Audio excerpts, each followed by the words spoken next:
Nous allons maintenant étudier le Perek Lamed Aleph, chapitre 31, où le premier sujet qui est évoqué, c'est la nomination d'un chef de projet, d'un architecte en chef, Betzalel, qui s'occupera de superviser la réalisation du Mishkan et des habits des Kohanim, etc., avec d'autres Chachmelev, sages de cœur. Et donc la Torah nous dit, Pasuk Aleph, Vaidaber Hashem El Moshe, les morts, Hashem, il parle à Moshe en disant, Pasuk Bet, Re'e, vois, prête attention.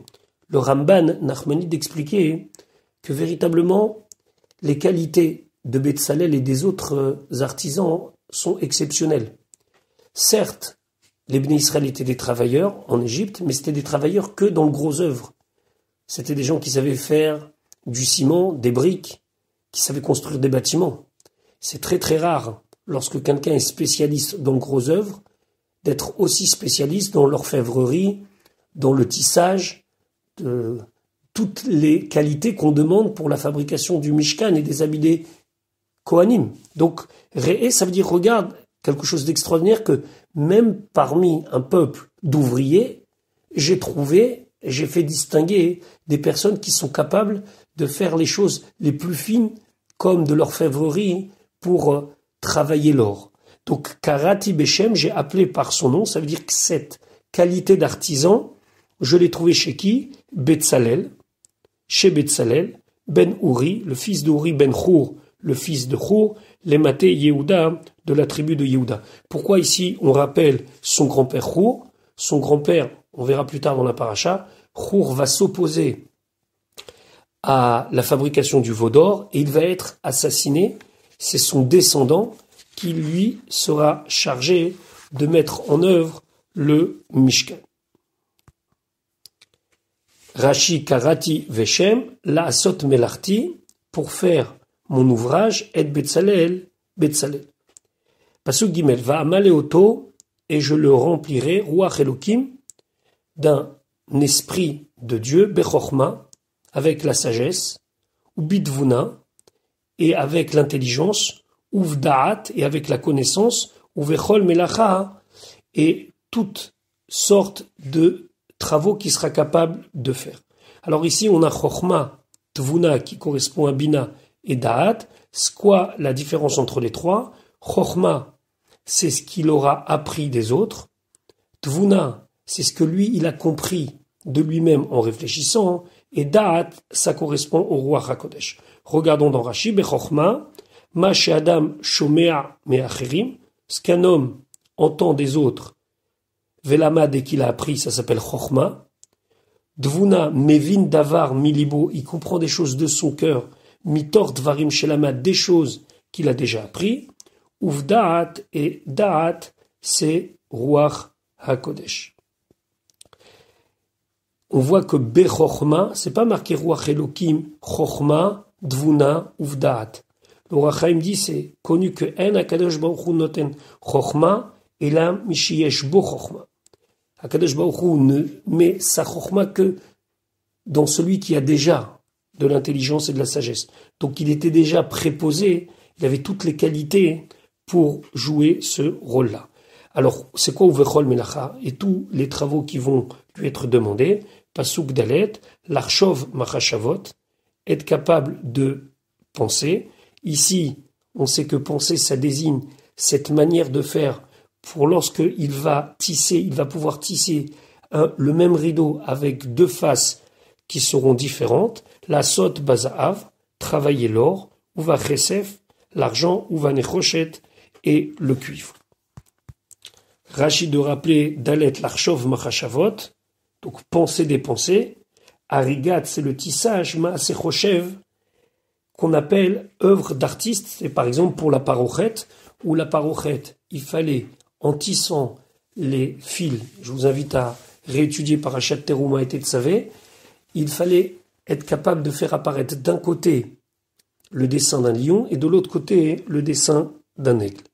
Pasuk He, ou Vacharoshet Even, pour tailler de la pierre les malotes, à sertir, ou Vacharoshet Etz, et pour tailler du bois, la Asot, pour faire Bechol Menacha, tout ouvrage. Donc on a déjà parlé, il y avait des pierres qui devaient être taillées et mises dans des petits emplacements en or. Des fois, ça ressortait. Donc, on va pas revenir sur tout ce qui est expliqué dans Parashat Teruma, mais Rashi quand même nous rappelait les grands principes. Pasuk et Rashi Uvacha Rochet pour tailler la shon au manoutse, ici un art. C'est quelque chose qui est très particulier. Comme Charash Chacham, un artisan qui est Chacham, ça veut dire qui est habile. Onkelos Piresh, et Onkelos explique Veshina Beferusham, et il donne une traduction un petit peu différente. Il dit chez Charash Avanim que le tailleur de pierre Karoui Aman, Charash Etz est celui qui est tailleur de bois Karoui Nagar. Donc, lui, ici, ça désigne uniquement celui qui taille la pierre, et Charochet Etz uniquement le menuisier. Les malotes, les oshivo pour la mettre, pour la fixer, Bamishbet Setchela, dans son chaton, on avait traduit et expliqué Bemiloua, pour le remplir, la Asot Amishbet Set, qu'il fallait faire donc cet espace d'or qu'on appelle chaton, déjà préparé, les midat Moshav Aeven, à la mesure de la pierre, Veovia et de son épaisseur. On avait vu qu'il y avait différentes manières de procéder. Chaton, c'est une manière générique pour désigner toute cette manière de faire les bijoux. Pasuk Vav, Va Ani et moi. Iné, voici, Natati Ito, j'ai donné avec lui, il va pas être seul, et Aoliav ben Achisamar, le fils de Achisamar, les maté Dan, de la tribu de Dan, ou Velev, et dans le cœur Kol Chachamlev, de tout sage du cœur, Natati Chochma, j'ai mis de la sagesse, Ve'asu, et ils feront, et Kol Asher Tziviticha, tout ce que je t'ai ordonné. Rashi, ou Velev Kol Chachamlev, donc, Rashi d'expliquer dans le Pasuk Vav, Ve'od, et encore, She'ar Chachmelev, d'autres sages du cœur, Yeshbachem, il y a parmi vous, sont que Betzalel était particulier, son premier ministre, entre guillemets, celui qui va le seconder, c'est Aholiav, mais il y avait d'autres Chachmelev, il y avait d'autres sages de cœur, Vechol Asher, et tout celui, Natatibo, que j'ai donné, Chochma, la sagesse, Ve'asu, ils seront capables de faire, et Kol Asher Tziviticha, tout ce que je t'ai ordonné. Et la Torah de reprendre exactement ce qu'il lui a ordonné. Pasuk Zain Etoel Moed, la tente d'assignation, Vet Aaron Laedut, l'arche pour y mettre le témoignage, l'étape de la loi, Vet Akaporet, le couvercle, Asher Alav qui se trouve sur lui, où on a les kérouvim, Vet Kol Aoel, Vet Kol Kele Aoel, pardon, et tous les objets qui étaient assignés avec la tente. Rashi, Vet Aaron Laedut, les tsorer, c'est pour Luchot Haedut, les tables de la loi. C'est pas le Aaron en lui-même qui est un témoignage, c'est ce qui s'y trouve à l'intérieur. Pasukret, fait à Shulchan, le Shulchan où se trouvaient les 12 pains, le Lechem Apanim, Vet Kel avait tous ses ustensiles, Vet Amenora Ateora, la menorah pure, on va voir dans Rashi pourquoi ici précisé pure, Vet Kol Kelea et tous ses ustensiles, Vet Mizbach HaKetoret et l'autel sur lequel on faisait les Ketoret. Ateora, Rachid expliquait, Al-Shem Za'af Taor, parce qu'elle était faite d'or pur. Pasuk Tet, la Torah continue donc à nous faire la liste, le cahier des charges entre guillemets de ce que Betzalel devait superviser. Ve'et Mizbach Haola, le Mizbeach pour les sacrifices, le grand Mizbeach, Ve'et Kol Kelav et tous ses ustensiles, Ve'et Akior, Kior, c'était l'espèce de cuve avec son bassin pour que les Kohanim puissent se laver les mains et les pieds, Ve'et Akior, Ve'et Kano, donc le Kior est son support et son bassin. Puis nous continuons avec les habits des Kohanim, Pasuk Yud Ve'et Bigde HaSerad, les habits de service en maille, Ve'et Bigde HaKodesh, et les habits de sainteté, les Aaron HaKohen pour Aaron le prêtre, Ve'et Bigde Vanav, et les habits de ses fils, les Chaen, pour servir de Kohen. Rashi, Ve'et Bigde HaSerad, Omer Ani, je dis les Fipshuto Shen Mikra, selon le sens simple du Pasuk, Shiev Charlomar, qu'on ne peut pas dire chez Bigde Keuna, Medaber, qui parle ici des habits des Kohanim. Les fiches Neymar Etzlam, puisque juste après c'est marqué, Ve'et Bigde HaKodesh le Aaron HaKohen, Ve'et Bigde Banav lechaen. On désigne les habits qui sont saints pour Aaron HaKohen et pour ses enfants. Donc qu'est-ce que c'est Bigde HaSerad? Et là, Elou Bigde HaSerad, c'est vêtements de service qui sont traduits souvent par vêtements de maille. Em bigde hatechelet ve'argaman ve'tola'at shani. Ce sont des habits qui sont faits avec du bleu azur, du pourpre et de l'écarlate. Amurim be'parashat Masaot, qui sont dits dans la paracha des Masaot. C'est dans le livre de Bamidbar. Là-bas, c'est marqué Venatenu, et ils mettront El Beged Techelet, ou Farshu Alav Beged Arbanan, ou Farshu Alav Beged Tolat Shani. Ils mettront un vêtement en bleu azur, puis un vêtement pourpre, puis un vêtement en Tolat Shani. Venirim Devarai, il me semble que mes paroles soient justes. Chez Neymar, comme c'est marqué, Umin Hatechelet Ve'argaman Ve'tolat Shani, donc de l'azur, du pourpre et de l'écarlate, Assou Bigde Serad, ils ont fait des habits en maille, les charrettes Bakodesh, pour servir dans le Beth Amikdash. Donc a priori, il y avait des tentures qui avaient une utilisation particulière. Vélo Uskar, Shesh Imaen, et là on voit qu'il n'y a pas de lin. Fait Im Bevigde Keuna Medaber, et si on parlait des Bigde Keuna, des habits désignés pour les Kohanim, Lomatsinu Bechad, même on n'a jamais vu parmi tous les habits qu'il y avait uniquement Argaman, Tola'at Shani, Beloshesh, sans lin. Donc c'est obligé qu'on ne parle pas des habits du Kohen, et on parle d'autres habits qui étaient donc des tissus qui servaient au Beth Amikdash, comme nous l'avons vu au début du livre de Bamidbar. Alors quelle était l'utilisation de ces tentures qui étaient en bleu azur, en pourpre ou en Tola'at Shani, en écarlate? Tout ça c'était de la laine, c'était des habits qui étaient là pour recouvrir les kélim, les ustensiles du Mishkan lorsque l'on partait d'un endroit à l'autre. C'était des espèces de housses, d'après Rashi, qui étaient fabriquées pour recouvrir les ustensiles, et d'après lui, c'est ça Bigde Haserad. Ce sont ça, ces habits en maille, ces habits tissés qui étaient là pour recouvrir les différents meubles, entre guillemets, du Mishkan au moment où l'on partait d'un endroit à l'autre. Rashi de s'intéresser sur le mot Haserad, Bigde Haserad. Yesh Mefarshim, certains expliquent, Serad, ça veut dire Lachon, Avoda Vesherut. C'est un langage qui désigne le travail et le service, qui est Targumo, comme le Targum dit, les vouchés Shimusha, des vêtements de service. Fait En lo dimion bamikre, on ne trouve pas de termes semblables dans tous les psukim. Vani, Omer, et moi je dis Shiu Lachon Arami, qu'en vérité c'est un mot en araméen, Katargum, comme la traduction chez le Kilaim, des rideaux, fait Targum chez le Mirbar, ou d'une grille, Shayu Arugim Bemachat, parce qu'ils étaient tissés à l'aiguille, Asuim Nekavim, et donc il y avait de nombreux trous. Rashi dit latset, quelque chose comme lacet en vieux français, donc Rashi va toujours dans la même idée que Bigde Haserad ne désigne pas des habits qui étaient mis, mais des housses qui étaient fabriquées pour recouvrir les ustensiles, et le mot Serad, il le traduit selon lui comme des mailles. Donc c'est pour ça que vous verrez dans les traductions françaises, c'est marqué des habits de mailles, puisque c'était des habits qui étaient travaillés avec de la laine, de Techlet, de Argaman Tolat Shani, et fait avec comme des petits trous, comme nous avons l'habitude par exemple pour les pulls. C'est la raison pour laquelle d'après lui, Bigde Haserad doit être traduit des habits en maille. On continue, Pasuk Yudalef, Ve'et Shemen HaMishra, il fallait fabriquer l'huile d'onction, Ve'et Ketoret HaSamim, et l'encens, la Kodesh, pour le Kodesh, Kechol Asher Tziviticha, comme tout ce que je t'ai ordonné. Yudalef Rashi, Ve'et Ketoret Samim la Kodesh, les Tzorech, pour l'usage Haktarat Haechal, de brûler dans le Echal, dans le Beth Amikdash, et au Kodesh, qui est un lieu saint. Maintenant, la Torah, après nous avoir donné l'ordre de construction du Mishkan, va y mettre une réserve. La construction du Mishkan est certes importante, mais il y a quelque chose qui arrête la construction du Mishkan, c'est le Shabbat.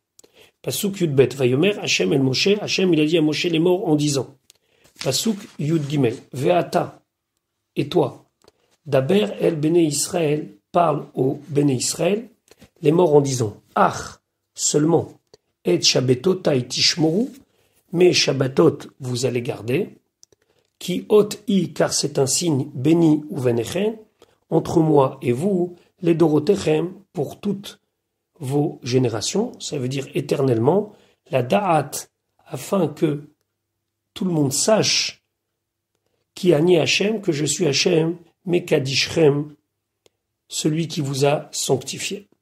Donc ici, il y a la mitzvah du Shabbat pour nous dire que le Mishkan, certes, c'est important, mais pas au détriment du Shabbat. C'est d'ailleurs, c'est cette juxtaposition entre le Shabbat et le Mishkan qui nous fait apprendre les travaux interdits de Shabbat.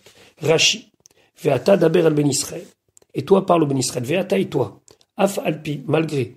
Chef ticha, que j'étais ordonné les tsavotam de leur dire al melech et Mishkan, l'ordre de fabrication du Mishkan, al yakel be'enecha, que ne ça soit pas quelque chose de léger à tes yeux, litrot et à Shabbat, de repousser le Shabbat, mipne otam elacha, pour ce travail. C'est pour ça, seulement, et Shabbatot taitishmor, où vous devez quand même garder mon Shabbat. Afalpi, malgré, chez Tiyu redoufim, que vous êtes empressé, uzrizim bizrizu tamlacha, de le travailler le plus rapidement, Shabbat, le Shabbat, al titre mipanea, ne repousse pas pour les besoins de cette construction. Kol achim verakim miutim, à chaque fois qu'il y a ach ou rag dans la Torah, c'est pour une exclusion, les ma'et Shabbat, mimlechet amishkan, c'est pour donc faire une exception que le Shabbat, on ne travaille pas, même pour la construction du Mishkan. Ki ot I beni uvenechem, car c'est un signe entre moi et vous, ot gedolai, c'est un grand signe, benenu entre nous, shebacharti bachem, que je vous ai choisi, be'anchili lachem, en vous donnant en héritage, et yom menuchati, mon jour de repos, puisque Hachem s'est reposé le 7e jour, l'imnucha pour un repos pour vous. La da'at, afin qu'il sache, qui, aumot, les autres peuples, avec le Shabbat, qui ani mekadishrem, que c'est moi Hachem qui vous a sanctifié. Donc, par le Shabbat, les nations du monde reconnaissent la particularité des Bnei Israël. Pasuk Yuddalet, Ushmartem, et vous allez garder et à Shabbat. Le Shabbat, on ne doit pas travailler, qui Kodesh ilachem, car il est saint pour vous, Mechalelea, celui qui va se comporter comme si on était en chol, comme si on était en semaine, qui va le désacraliser. Motumat sera condamné à mort, uniquement bien sûr dans le cas où il y aura des témoins et qui auront prévenu la personne qu'il est en train de transgresser, qui colle à Oseva, tout celui qui fait pendant le Shabbat Melacha un travail, Venicheta sera retranché à Nefesh Haï, cette âme-là, du ciel, Mikerev Amea, parmi son peuple. Motumat, Rachid de préciser, Imiesh Edim Veatra, s'il y a des témoins et qu'il a été prévenu. Venicheta, il sera retranché, Beloatra, c'est celui qui transgresse Shabbat sans avoir été prévenu, Mechalelea, Anoeg Bachol, celui qui se comporte comme en semaine, ça veut dire quelque chose de chol, de désacralisé, Bigdushata, dans sa gdusha. Pasuk Tedvav. Shechet Yamim, pendant 6 jours, Ye'ase Melacha.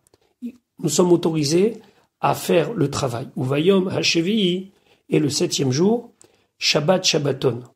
C'est un jour de repos. Kodesh Lachem, sanctifié pour Dieu. Kol Haose Melacha, tout celui qui fera un travail, Beyom HaShabbat, le jour du Shabbat, Mot Yumat, sera condamné à mort. Rashi Tedvav Shabbat Shabbaton, Menuchat, c'est un repos margot qui apaisant, qui calme. Velo Menuchat Arai, et pas un repos comme ça, furtif, quelque chose que l'on ferait comme ça de manière un petit peu Arai, quelque chose de pas fixe. Il faut que ça soit un vrai repos pendant le Shabbat. Kodesh Lachem, c'est saint pour Dieu, Shmirat Kedushata, observer la sainteté du Shabbat, garder le Shabbat. Lishmi, c'est pour mon nom, Uve Mitzvati, c'est pour mon commandement. C'est pas uniquement pour se dire, tiens, on a un jour chômé et qu'on peut vaquer à nos occupations. Il y a une vision du Shabbat qui est pour l'Hachem. C'est la raison pour laquelle c'est un jour qui est consacré plus aux choses du spirituel autant que au repos du corps. Pasuk Tetzaïn, verset 16, Veshameru Bnei Israël, ils vont garder les Bnei Israël à Shabbat. Le Shabbat, le Chizkouni dit qu'il faut garder dans le sens qu'il faut attendre avec impatience le jour du Shabbat. Et toute la semaine, on doit penser au Shabbat. La Asot est à Shabbat. Faire le Shabbat, c'est-à-dire respecter toutes ces lois, les Dorotam pour toute leur générations qui viendront, Berit Olam, une alliance Olam, éternelle, gardez le Shabbat. Pasuk Yudzaïn, béni entre moi Hachem, Uven béni Israël et les béni Israël, Ot il et Olam, cette chose-là est un signe éternel, Ki Shechet Yamim, car pendant 6 jours, Asa Hachem, Dieu a fait et Hashamayim ve et Haaretz, le ciel et la terre, ou Vayom Hashevi, et le 7e jour, Shavat, il s'est reposé, Vaïnafash, donc Shavat, faudrait traduire, il a arrêté, Vaïnafash, et il s'est reposé. Rachid expliquait, Vaïnafash, qui est Targumo, comme le Targum, il dit Venach, il s'est reposé. Et Rachid de dire Vechol Lachon Nofesh, le terme de repos, Nofesh, Vaïnafash, ou Leshon Nefesh. Ça se rattache à Nefesh Am. Shemeshiv Nafsho, Venishmato, car il retrouve son âme, il retrouve son souffle, Be'argio, en se reposant, Mitorach Hamlacha, de la fatigue du travail. Ou Mishekatuvbo, et celui sur qui il est écrit Loïaf Veloïga, il ne se fatigue jamais. Vechol Paolo Bema Amar, et tout ce qu'il a créé, c'est par sa parole. Irtiv Menuchale Atzmo. Il a écrit que lui s'est reposé. Alors que par définition, Akadosh Baruch Hu n'a pas besoin de repos, puisqu'il ne se fatigue pas. Pourquoi, au niveau d'Akadosh Baruch Hu, il s'est octroyé le repos? Les savers à Ozen, c'est pour nous faire tendre l'oreille, Ma'shei Yechol Alishmoa, ce qu'elle est capable de comprendre et d'entendre, et donc se dire que même si lui, le Créateur, s'est reposé, alors c'est sûr que nous aussi, on doit se reposer. Voilà pour aujourd'hui, je vous souhaite une bonne journée, et Be'ezrat Hashem, à demain pour l'étude du Sheni.